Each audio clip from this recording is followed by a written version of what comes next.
Did you know that there are 40,000 Google searches every single second? The more you know.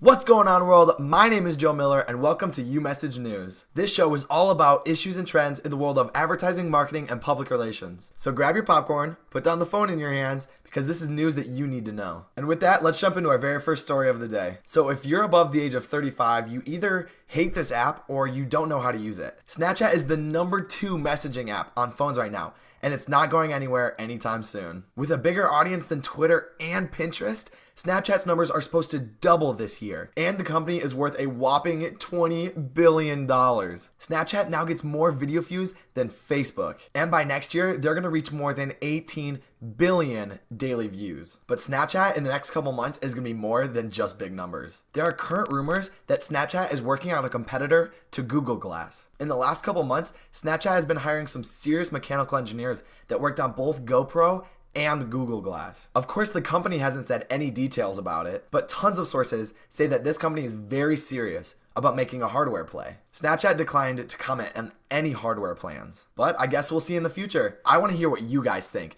Do you think these are just rumors, or could these actually be true? With that, let's move into our next story. And there's another one. Seems like a lot of you are talking about moving up here to Canada. It's very flattering, and we certainly have the room.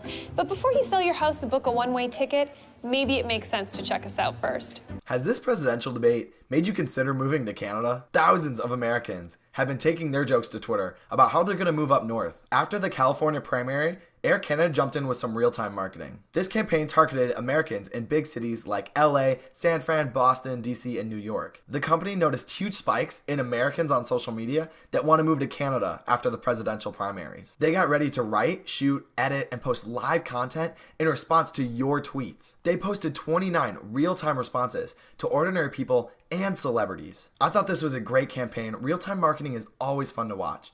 But that must have been pretty hard to record while she was riding her moose in her igloo. And with that, let's move on to my favorite part, your professional tip of the day. The pro tip for today is always check your spelling. When creating an advertisement, making a spelling mistake is one of the worst mistakes that you can possibly make. Adidas just released this ad, and they forgot to check the most important word in the entire ad. My favorite part about this is that it's right there, spelled on the soccer ball, right next to the poster. It's spelled correct on the soccer ball. This is a mistake that tons of companies have made. Even Starbucks has spelled Columbia wrong. I don't care what you do.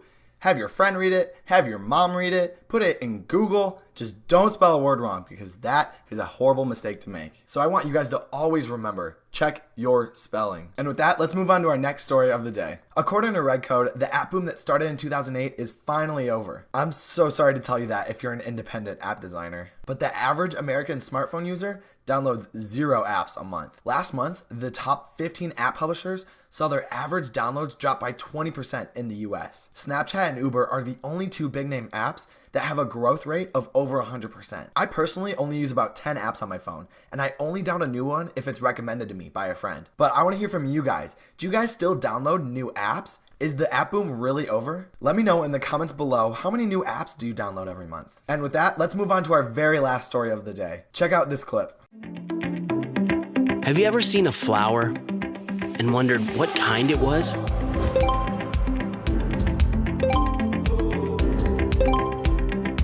I'm sorry, I get it.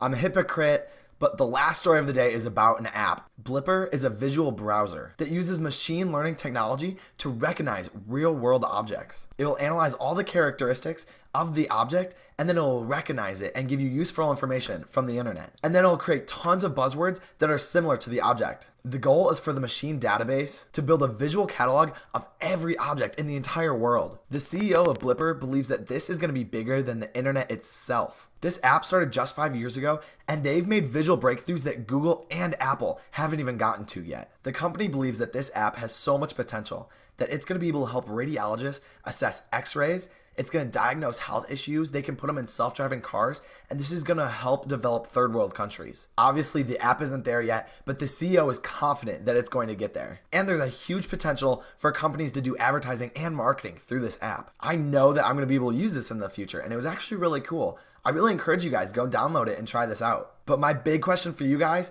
is, will you use this in the future? Do you think that this could really be bigger than the internet itself? After you guys try it out, leave your comment below. I'd love to hear what you guys think. And that's actually where I'm going to end the show today. Make sure to leave all of your comments down below. I'd love to discuss all of these things with you guys. All right, everyone, show me some love. Hit that like button if you learned something new today. Also, if this is your first time, make sure to hit that subscribe button. Thank you so much for watching today. My name is Joe Miller, and I approve this message.